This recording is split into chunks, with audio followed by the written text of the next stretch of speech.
Greetings, Ohio Valley. This is Dan Lima with OSU Extension from Belmont County. And this is Karen Cox from WVU Extension in Ohio County.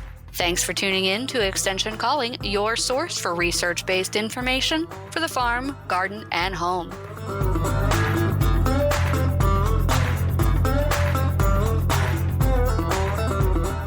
Hello, Dan. And hello to you, Karen. All right, so let's see. Let's do something a little different this week. Maybe talk about some bugs. Sounds delicious. Let's do it.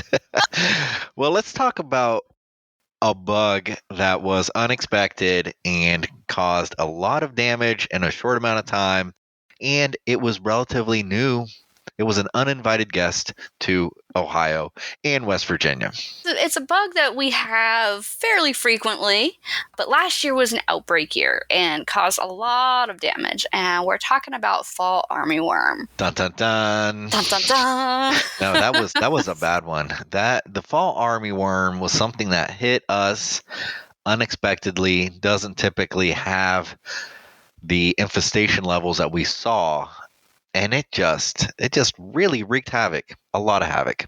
It did. And we lost a lot of lawns and pasture fields to it. Now, the grass typically did grow back, but when you're looking out at a pasture field and it's all brown, that's really terrifying because, if that was part of your rotation, guess what? That rotation is gone. And so it was really devastating for some of our farms. And, I got a lot of lawn calls as well. So we wanted to talk about it a little early this year because June is about the time that fall armyworm starts to arrive in West Virginia. So they don't overwinter here. They hang out at the equator, and then when they hatch there, they just keep slowly working their way northwards, depending on what the wind is doing and how many of them will tell how bad it's going to be here. So with each generation, of course, you get more and more and more. They breed exponentially. So we're going to try to give you guys a heads up so that you can look around for any signs or symptoms of the earliest fall armyworm so that we can control them when the populations are still low enough that they don't become so devastating. Right. And just a little bit of a reference as far as some dates that are important. In reference to last year, call started in Ohio August 25. And people were reporting heavy damage on alfalfa and turf. What I saw in alfalfa fields was basically in a matter of 2 or 3 days, it went from bloom, a little pre-bloom, like right at the sweet spot of a third cutting, to nothing but stems in about 3 days. That lasted until about mid-October, with the potential for a second generation happening in our area. But when we look at this historically, this happened before in the past, but it's been 30 to 60 years. And the idea here is that it's not typical. There were certain things that we're going to talk about on this show that happened that made it a problem. But as far as will it happen again? We shouldn't just say, no, it's not going to happen again, because things are changing.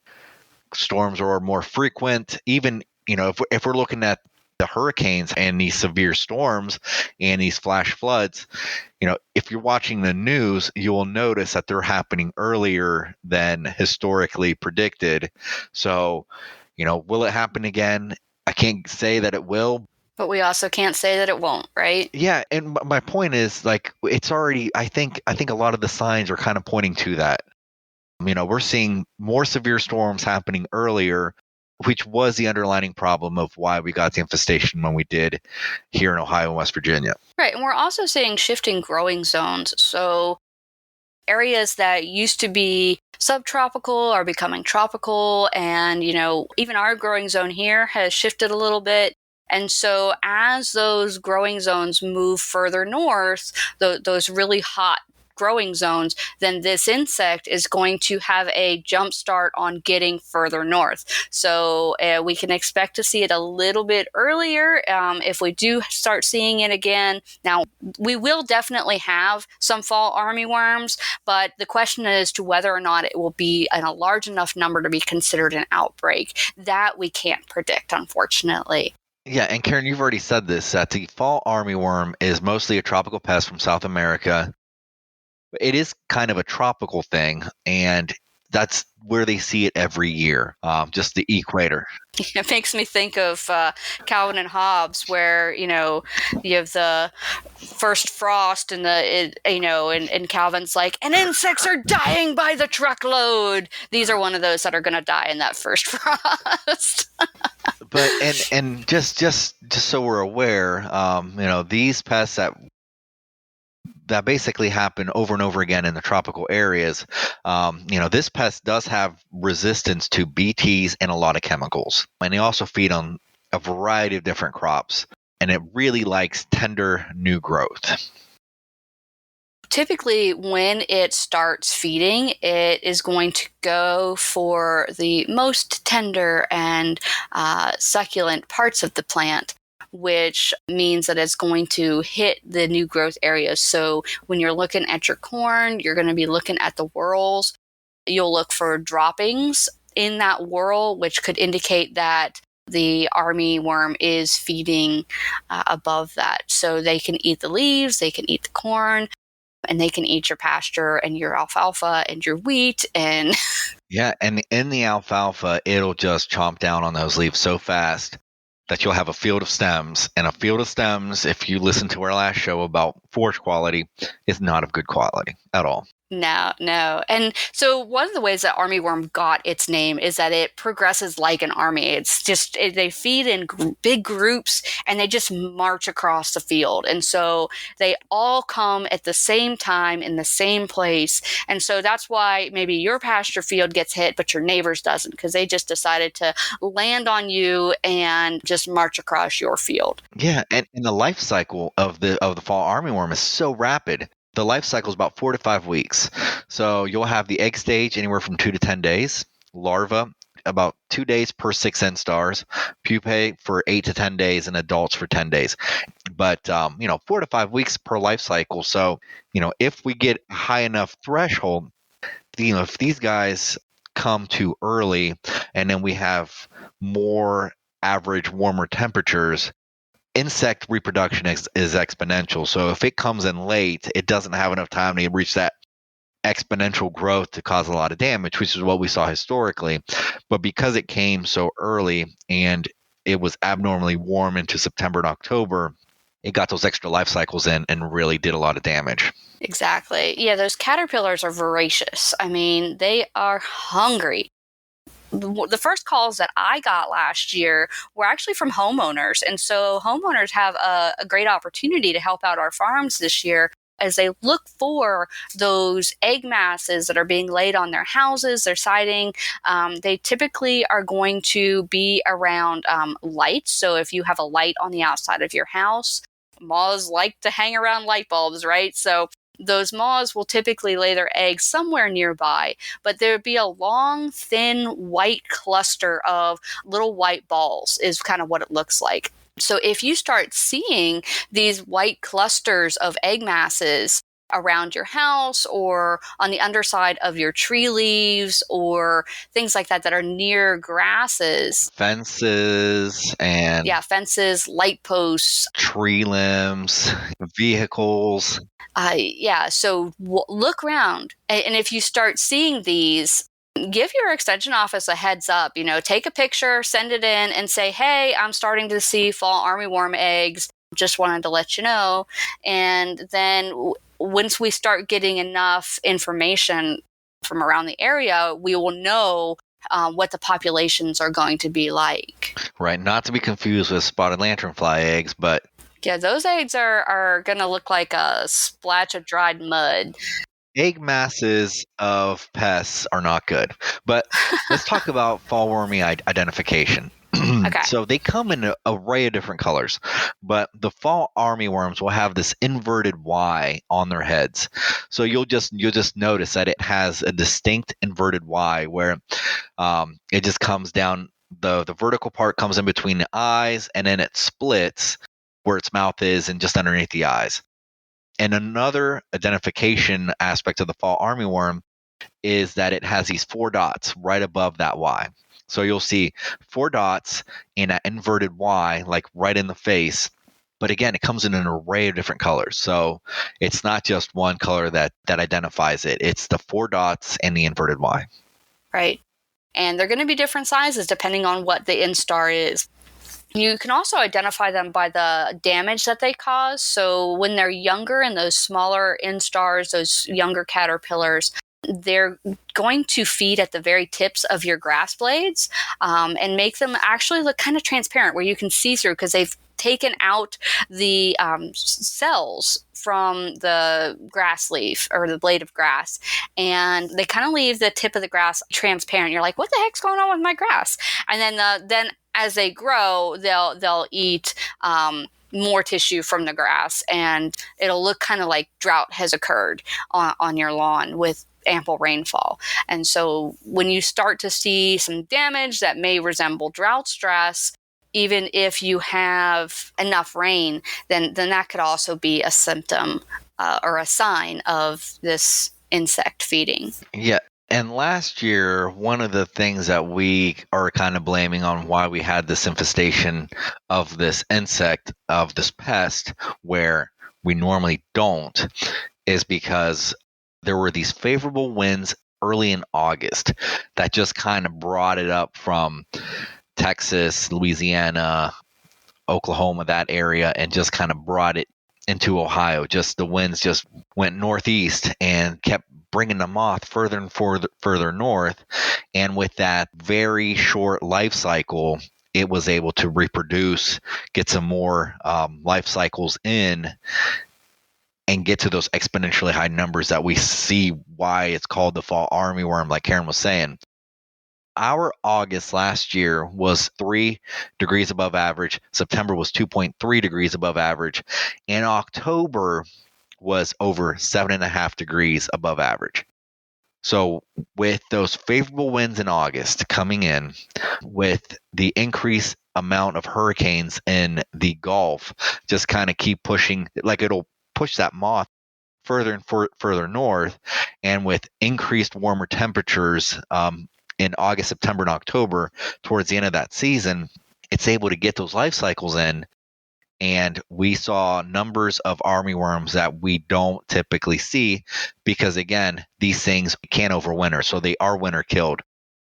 And just another statistics that we saw here was that the first 2 weeks of October were actually 11 degrees warmer if you look at it on average. So we're basically just kind of increasing the threshold of reproduction just based on warmer temperatures that we're seeing here.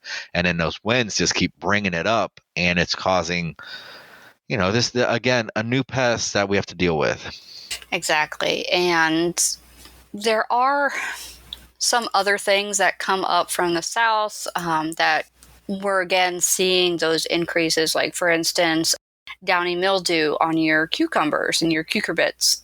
So that also kind of creeps up from the south. And so as our environment shifts, we're going to start seeing more of these southerly problems coming up this way. So it's important to just kind of be aware, keep your eyes open, and look around. When you're scouting your fields for armyworm, you're going to want to go out there. June may be a little early to do this, but once July hits, you'll want to go out and check every 4 days or so, just to see if there are any caterpillars. And you may have to look down into the grass and get a little bit deeper in your scouting because it's kind of hard to see when your grass is more than a few inches tall. But if you find more than 3 worms of a 1/4 inch in length or greater in a 1 square foot area, you may want to start considering some control measures to reduce those populations. You don't want them to explode, basically. So get yourself a little square. You can make it out of cardboard or PVC pipe or whatever, but a little 1 foot square, kind of whiz it out into the field, and wherever it lands, go check that spot and see if there are any caterpillars in there. And again, if you're not sure how to identify it, you just want a confirmation you've seen that Y, but you didn't see the 4 dots or something, send us a picture and we'll see if we can't figure it out with you. And then if you do determine that you need to treat, it's often best to graze that field first, just to get the grass shorter so that it's easier to get good coverage on that area. Right, and that's exactly right. The recommended threshold for the fall armyworm is 2 to 3 larvae per square foot. And I mean, you can whiz a little triangle or a little square out there, but it's one by one. So it's we're talking about a square foot. Basically, just look straight down at your feet and see how many you see. Seeding alfalfa or new turf may be lower even. So, if you have alfalfa, so our first call was August 25th. Like Karen was saying, if you're scouting in July, you are staying ahead of the game. And if you do see it, some of the recommendations are cut early. Karen was saying you can graze it, and then that way, if you do decide to spray to kill the fall armyworm, you'll get a better contact with chemicals. So some of the chemicals that we've been talking about as far as recommendation last year were at the highest rate possible with a residual. Mix pyrethroid with a different mode of action, such as a diamide or something. The more different modes of action that you can attack this pest, the better off you are. And remember that even though we didn't get a chance to really measure the resistance of BT, if we're looking at this insect as far as geographically from the equator where they see it with frequency, and they would just frequently spray for this pest, so it's still a concern, but it's not an unexpected concern, which can cause a lot of problems. But it does show BT resistance. So just because you have a BT crop doesn't mean that you're going to get control of the fall armyworm. Right. Yeah. And it's also important to remember that when you're talking BT, you're talking about something that is going to impact the younger caterpillar. So it's most effective on that first and second instar, whereas the third and fourth instar is the time where this insect does the most damage. It does like 93% of its feeding, and the third and fourth instar. So it's really important to recognize if it's already, you've got really big caterpillars, you're too late to use BT. So make sure you're using it correctly too. And like I said, make sure that you know what your threshold is for your area, because if you go out and you're spraying your field, you also are going to be impacting some of your beneficial insects. So you don't want to treat unless you've reached that threshold of economic impact. You want to make sure that you are controlling the insects that need to be controlled, but you don't want to jump the gun and treat too early. Yeah, because it's expensive, and you want to make sure that you are working from an economic threshold model where you're not spending too much and then you're going to be losing money because of decision you took. But cutting early, that's also a recommendation. So if you let's say you have alfalfa and you want to cut it right when you see a couple blooms, but you're just before that stage, and let's say you see a few fall armyworm, I would recommend to harvest. Give it a good harvest, even if it's a little early, because that way you are actually harvesting the crop as opposed to letting the caterpillar harvest a crop for you, which is not what we want. We want to feed that to our animals, not to the pest. Right.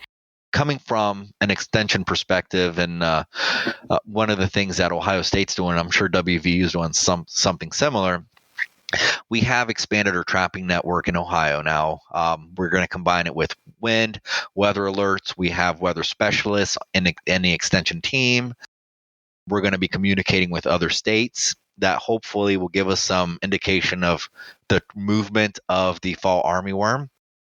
And we also are going to have weekly updates starting in July as far as trapping goes. So, we're trying to stay ahead of this, but we want to make sure that you as a farmer are also looking out for it. Yeah, and this goes for turf grass growers too. So golf course managers, athletic field managers, this all applies to you as well, because it eats grass, so it can be pretty devastating on a grass field as well.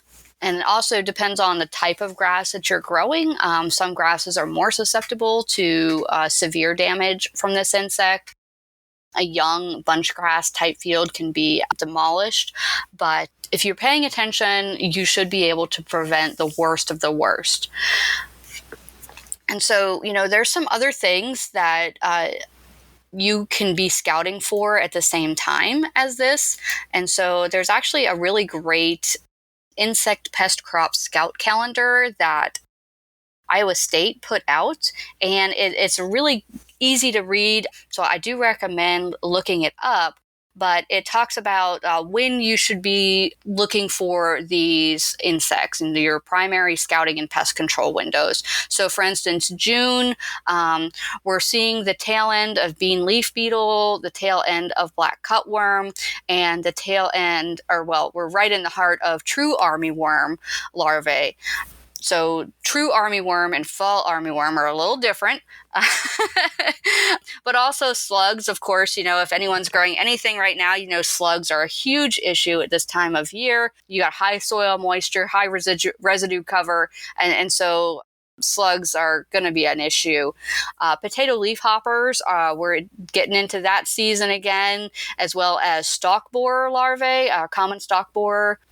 And then also Japanese beetle, bean leaf beetle, grasshopper, some other caterpillars, including loopers, cloverworm. Those are things to keep an eye open this time of year, and that's going to run all the way through September. Corn rootworm egg hatches starting in June, or typically starts in June, and then also moving on to the European corn borer, and toward the end of the month, we'll start seeing soybean gall midge eggs being laid. And so this is a great calendar, especially if you are growing corn and soybeans. So do look up the Iowa State University Insect Pest Crop Scout Calendar. It's a great publication, and thanks to everyone who worked on that. Yeah, it is. It's a great calendar. One of the things that you're right, like right now, it's a big deal. Slugs, and slugs really devastate young corn and soybeans.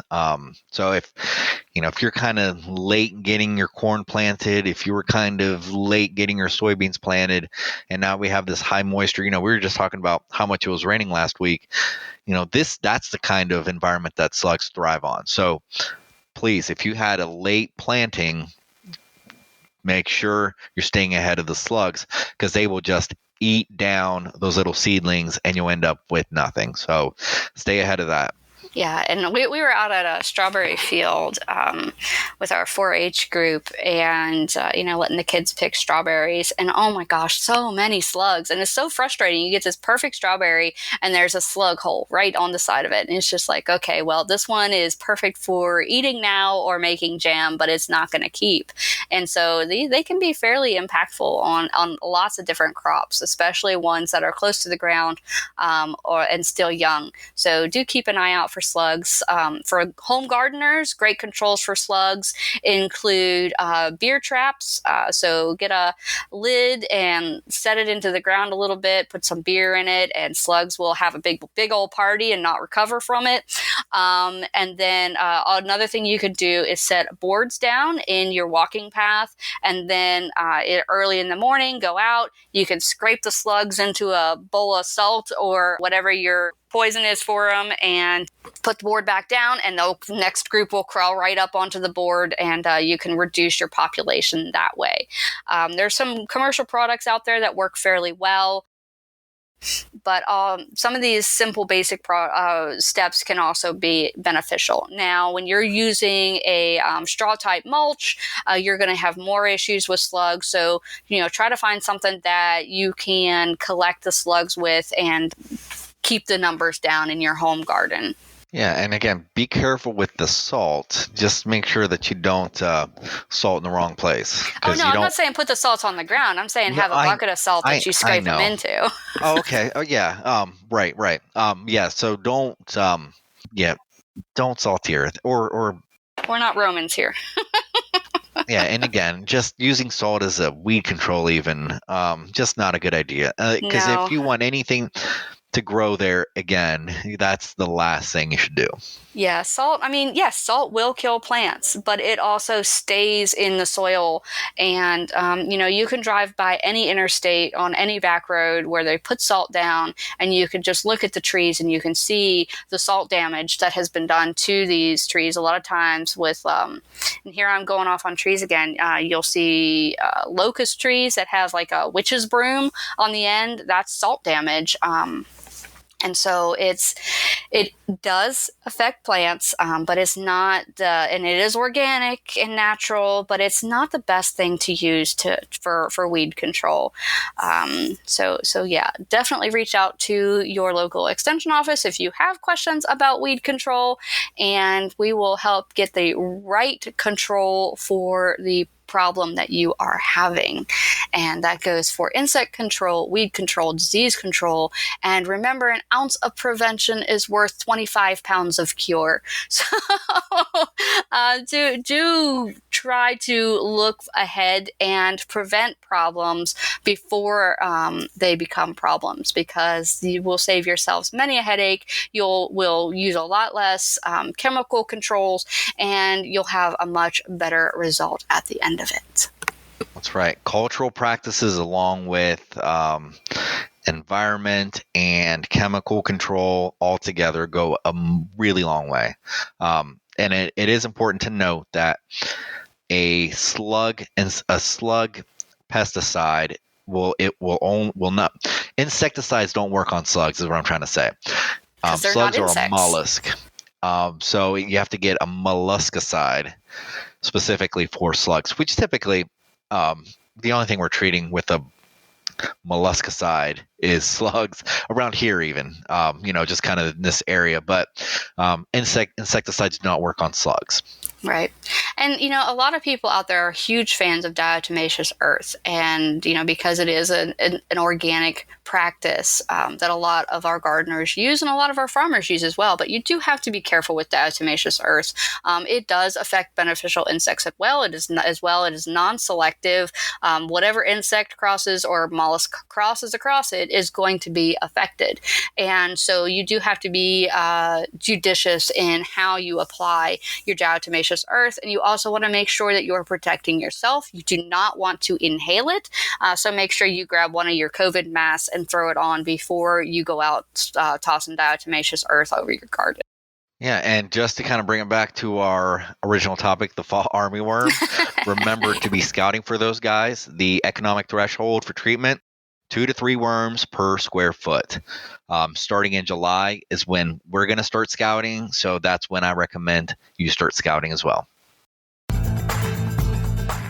Thanks for listening to Extension Calling. This show is a collaboration between OSU Belmont County Extension Educator Dan Lima and WVU Ohio County Extension Agent Karen Cox. If you'd like a transcript of this show, contact us at the office.